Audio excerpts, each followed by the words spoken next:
Hello, my name is Luke Fox. Roz, I can't marry you. It's too much pressure. I'm sure it's just me, but, well, I had never been gagged and locked in a closet before. I know. I know it was a mistake, but, Roz, something else happened. I met another girl. It's a pretty funny story. You see, we met in the hospital. Well, we didn't actually meet in the hospital. We had gone steady here in Buffalo in high school for a couple years. And anyway, so we get to talking, and I was just like, oh my gosh, she's so normal. And so, naturally, I took her to the cafeteria for some Jell-O, and it just sort of happened. It was like magic. We just sort of knew. I am so sorry.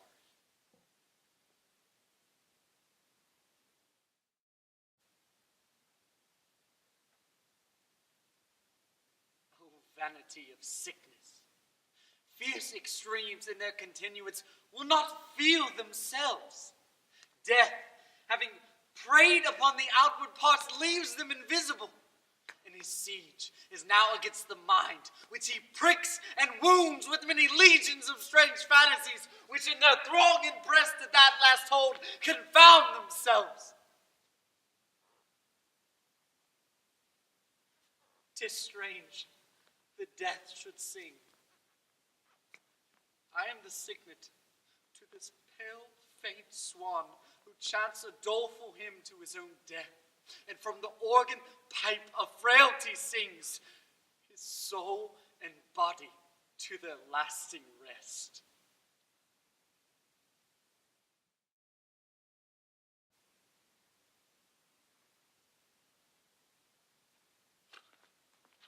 When my cue comes, call me, and I will answer. My next is most fair appearance. Hey-ho, Peter Quince, flute, the bellows mender, snout, the tinker, starveling. God's my life, stolen hints and left me asleep. I've had a most rare vision. I've had a dream. Pass the wit of man to say what dream it was. Man is but an ass if you go about to expound this dream. Methought I was. There is no man can say what. Methought I was. And methought I had. But man is but a patched fool if we offered to say what methought I had. The eye of man hath not heard, the ear of man hath not seen, man's hand is not able to taste, his tongue to conceive, nor his heart to report what my dream was. I will get Peter Quince to write a ballad of this dream. It will be called Bottom's Dream, because it has no bottom. And I will sing it in the latter end of the play before the Duke. Peradventure, to make it the more gracious, I shall sing it at her death.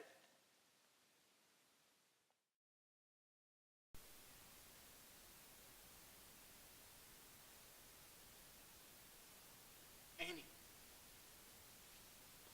you don't know what was done to our father? You don't know what happened. You can't know. You wouldn't be here right now. Annie, Dad went into work that day. The night foreman came to him and showed him the cylinder heads. They were coming out of the process with defects. There was something wrong with the process. So Dad went directly to the phone and called here and told Joe to come down right away. The morning passed. No sign of Joe. So Dad called again. By that time, there were over 100 defectives. The army was screaming for stuff to ship out, and Dad didn't have anything to ship. So Joe told him on the phone, he told him to weld, cover up the cracks any way that he could and ship them out. Dad was afraid. He wanted Joe there if he was going to do it. But Joe can't come down. He's sick. Sick! Suddenly he gets the flu. Suddenly? Oh, but he promises to take responsibility. Do you understand what I'm saying? On the telephone, you can't have responsibility. In a court, you can always deny a phone call, and that's exactly what he did. They didn't believe him the first time, but in the appeal, they believed that rotten lie. And now Joe is the big shot, and your father is the patsy. So what are you going to do? You going to eat his food? Sleep in his bed? Answer me! What are you going to do?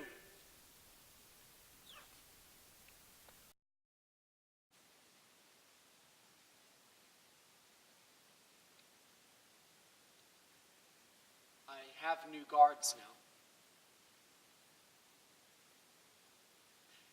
It's been more than a year, hasn't it? They don't tell me exactly. I've discovered some things here. For example, your hands can become friends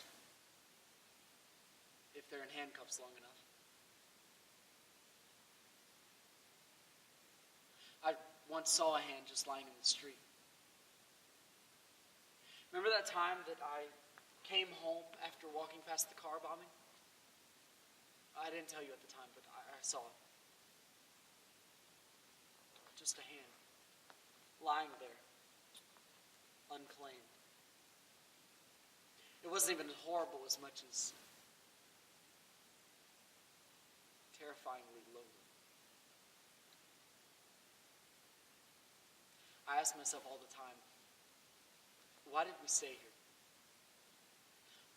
Why did we stay here? Why? I look back now and can't believe that we actually stayed there. Can't believe that we actually sat at the university and said, one last term, and then we'll leave. One last term. I wonder if we would have even left then.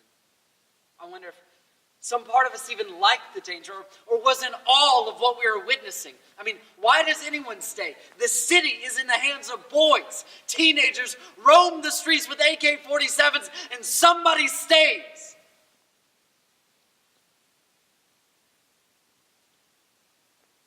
I don't think there's ever been a city that has for this long been such a terror, that has torn itself apart brick by brick, life by life, and so many of us stayed. We walked down the streets, past the rubble, past the checkpoints, past the bombings. We had days filled with ordinary moments, but amid what? Devils from hell. Boys who might shoot you the next moment. Cars that might drive up, park, and explode, and none of us seem ready to say, leave it, please, God, anything but this, let us out of here, stop it.